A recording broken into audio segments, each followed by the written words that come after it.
জন্মটা এত দ্রুত হয়ে গেছে, পতনটা কিন্তু তোমাদের অত দ্রুতই হবে।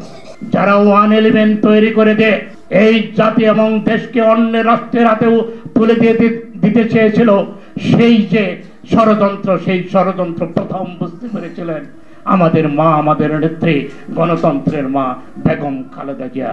তিনি 2009 সালেই ঘোষণা দিয়েছিলেন দেশ বাঁচাও, মানুষ বাঁচাও।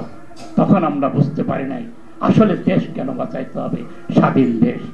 আসলে স্বাধীন দেশকে পরাধীন করে, স্বাধীন দেশের সার্বভৌমত্ব স্বাধীনতাকে হরণ করে এই ফ্যাসিস্ট শেখ হাসিনা এই দেশ অন্যের কাছে তুলে দিতে চেয়েছিল। সেটা প্রথম বুঝতে পেরেছিল আমাদের নেত্রী, আমাদের মা বেগম খালেদা জিয়া, দেশ নেত্রী বেগম খালেদা জিয়া। সেই নেত্রীর ধারাবাহিকতা আমাদের নেতা জনাব তারেক রহমান দীর্ঘ 17 বছর বড়বাসে বসে যেভাবে নেতৃত্ব দিয়েছেন, তার দূরদর্শী নেতৃত্বে বাংলাদেশ আবার RICL TMX যুগের পর যুগ স্থাপনা থাকে মজবুত। স্বপ্ন দেখছে, সেই স্বপ্নের বাধা হয়ে দাঁড়িয়েছে যাদেরকে আমরা আনন্দময় গণ পরিবেশে ক্ষমতায় আসীন করেছি। আমরা চুন খেয়ে মুখ পড়েছি, তাই জাতিগতভাবে আমাদের সন্দেহের অভাব নাই। আমরা সবসময় সন্দেহ করি জনাব ডক্টর ইউনূস সাহেব, আপনি আন্তর্জাতিক মানের বিখ্যাত নেতা, আমাদের গর্ব, আমাদের অহংকার। কিন্তু আমরা যে কিছু শঙ্কা করি, যারা আমাদের শিশু সন্তান, আমাদের ভাই, যারা আগামী দিনের এই রাষ্ট্র চালাবে, যারা আগামী দিনের নেতৃত্ব দেবে, তাদেরকে দিয়ে যখন আপনি কিংস পার্টি করেন, তখন তো আমরা সন্দেহ করি।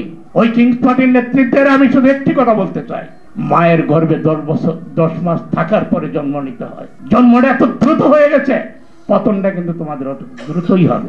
তাই আজকের যে সংকট, সুদূর নির্বাচনী সংকট, এই নির্বাচন নিয়ে আমাদের নেত্রী, আমাদের নেতা, আগামী দিনের রাষ্ট্রনায়ক জনাব তারেক রহমান দীর্ঘ 17 বছর যার নেতৃত্বে বাংলাদেশি মানুষ, আমরা জাতীয়তাবাদী কর্মীরা যে জেল জুলুম অত্যাচার, যে গুম খুনের অধিকারে আমরা যে অত্যাচারিত হয়েছে, শুধু একটি কারণ ছিল, সেটা হলো আমরা একটি গণতান্ত্রিক নির্বাচন চাই, একটি নিরপেক্ষ নির্বাচন চাই।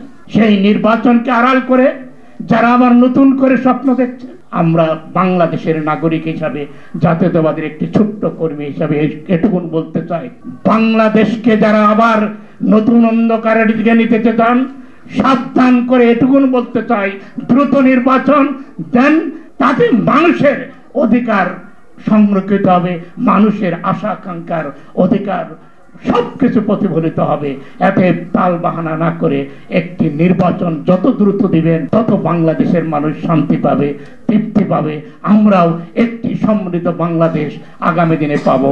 এই আশা প্রত্যাশা রেখে সবাইকে ধন্যবাদ জানিয়ে আমি আমার কথা শেষ করছি।